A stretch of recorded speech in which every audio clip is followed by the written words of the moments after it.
Men and women look out at the world and weep. And what they weep is, so much is expected of me, so much is demanded of me. Everyone and everything seems to have a claim on my time and on my services and on my very life. And this cry is daily, and it's painful.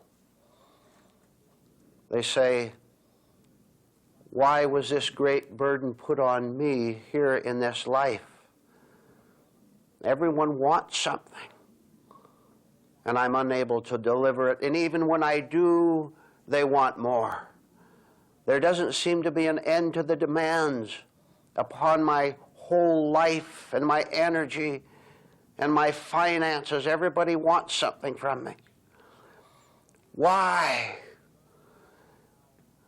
And you learn right now that that is a false question.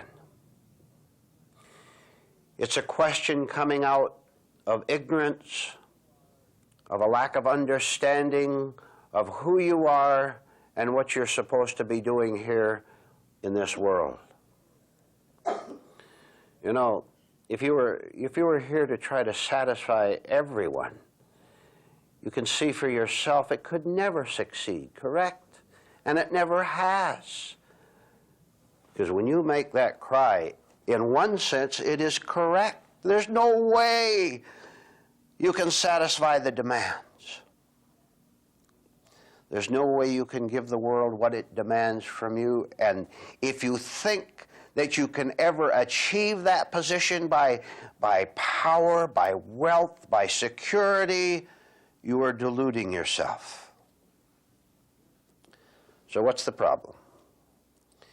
Here's the person who cries out, who shakes, and is very angry at this world, who seems to be pressurizing him all the time. At the very same time that this individual is lamenting his lot in life, at the same time he or she is declaring that he or she understands already what life is all about. I want to know at the very start tonight that the inability to see contradictions in oneself is a very basic problem. And I've given you one already. Here's a person who cries out and says, I don't understand why everyone wants something from me. And yet, there is another part inside that individual that says, I know what life is all about. I know what I am all about. I know exactly how to vote at the next election. And I know exactly what books to read. I know exactly what social formulas to follow. I know what life is all about, this person is saying. And what they know is false. What they know is that life is something in which you have to go out and fight for yourself. Fight to keep yourself intact, not knowing that that really means that they don't understand it, to keep your ego intact. Why should you keep your ego intact? Why don't you just let it fall away? But that question never comes to an individual. So human beings caught in this contradiction of saying they understand and yet the results say the exact opposite, caught in this, try to do something about it. And everything they do only makes it worse, of course. Because if you start from a wrong idea, you're going to go ahead and produce wrong results. But here's what they do. Here's what human beings do in order to ease the pain, which never happens, of course. They say, I have to gain something. And then, I have to gain something. And then they start talking about what they're going to gain. I'm going to gain more respect from people. I'm going to gain a lot of friends. I'm going to gain activities. I'm going to gain a new religion, a new philosophy, a new way of thinking toward myself and toward life. I'm going to gain a new residence, a physical house. I'm going to gain education, on and on and on and on. They say that and they do it and they stay the same. And it never occurs to them that the results, that what they get is always the same as what they got before from doing the very same thing. Now, let's see how startling the next thought is to you. See if it shakes you even just a little. And if you're receptive to it, if you're open to it, it might just do that. We found that everybody thinks that if he can gain something, add something to himself, that things are going to be different. He's going to feel better. He's going to be more popular or whatever. If adding something to your life, if going out and getting something doesn't work, then what might? I'll tell you what might. I'll tell you that what will work magnificently if you see it through to the very end. Which is so simple. Look how simple it can be stated, which I will now do. Instead of acquiring something, lose something. Well, now, doesn't that make perfect sense? You should understand that there's a cause of your confusion, of your feeling cheated. There's a cause of you looking around hoping that there's someone stronger than you are. You're thinking logically now. You say, now look, here is the way I am. Confused, chaotic, quarreling with myself and with other people. And I heard the fact stated that the way out was to lose something. Why didn't I think of that years ago? To lose what I presently am, because I am my thoughts in a certain sense. I am my own unhappiness. There's not me who is and another thing which is unhappy. I am the whole business of unhappiness. It's just one thing. So it only makes sense for me to lose something instead of trying to gain something. Also, if I were to ask all of you tonight to tell me what happiness is, you'd have to pause for a long time before you answered, wouldn't you? Well, and then your mind would begin operating, and then you would think of happiness according to your own ego glorification. Happiness would be elected to high office. Happiness would be be so successful that my parents or my wife or my friends would admire me. See, it all centers around itself. So it doesn't make any sense at all to pursue happiness. How can you pursue it when you don't know what it is? All you have is ideas, suppositions as to what it amounts to. And you pursue that, and you find out that it isn't that at all, because after you get your own idea, you're still unhappy. You've got the idea of happiness, which is money or whatever, and when you get that, you're still as, how about this phrase, you're still as nervous as you were before. Now, you've tried your own way. You've insisted that you know the road to happiness, and you've walked it for a long time. That has not worked. Why don't you have the honesty to say that that doesn't work, and then say, I'm going to stop wasting my time on something that doesn't work? So let's take one of these human beings and put him on a bus. He goes to a bus stop, and he's going to travel and have a nice time, he thinks. And when he gets on the bus, the driver in his nice, sharp uniform and hat, a little decoration on it somewhere, the bus driver gets this average man on the bus and tells him, we're going to have a nice trip.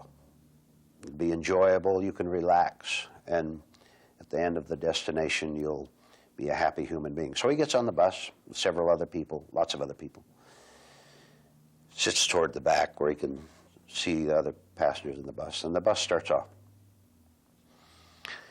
over mountains and through deserts and valleys.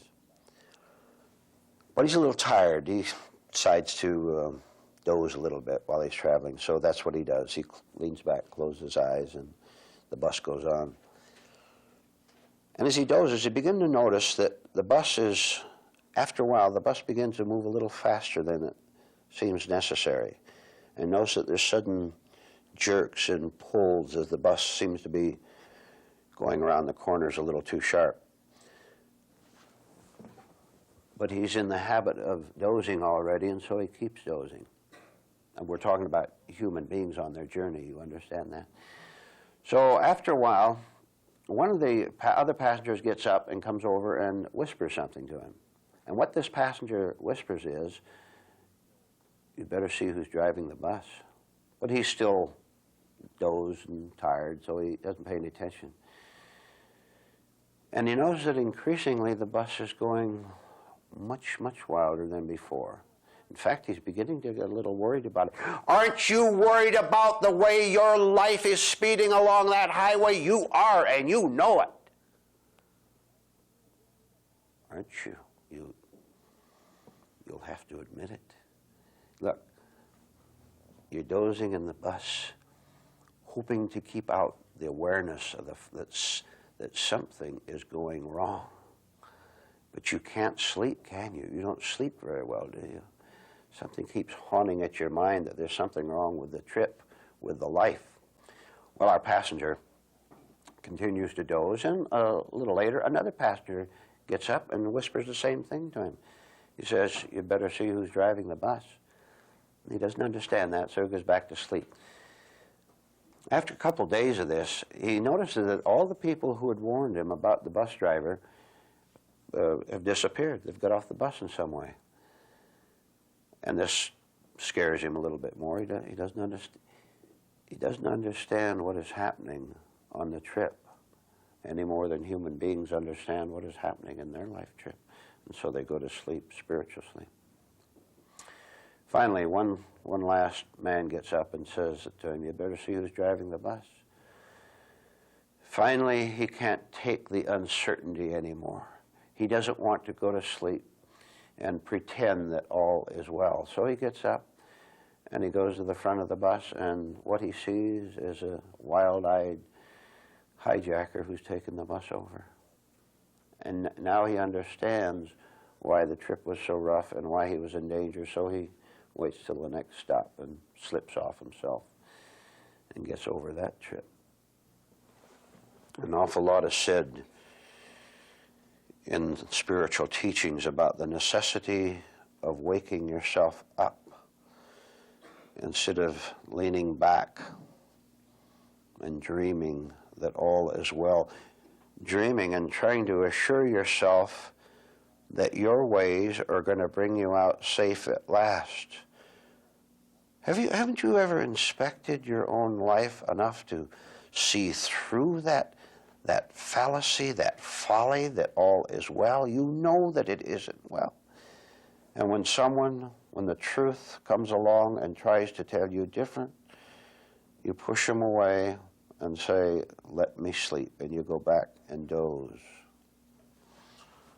Well, who's driving your bus?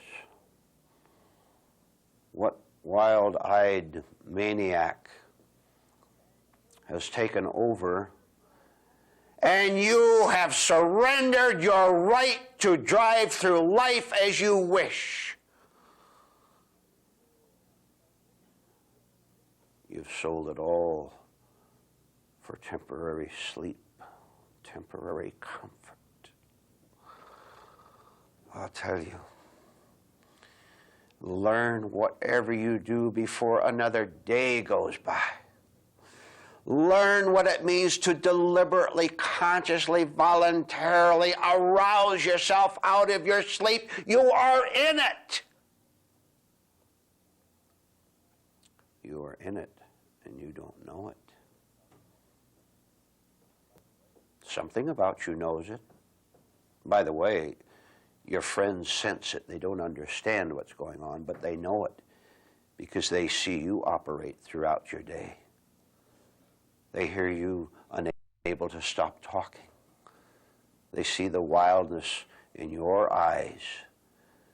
They see how you look out in the world and feel oppressed. They know it, but you don't know it. You don't know it. You simply suffer from it. And you try to do the impossible by closing your eyes and dreaming of a beautiful future, dreaming of something coming along to the rescue.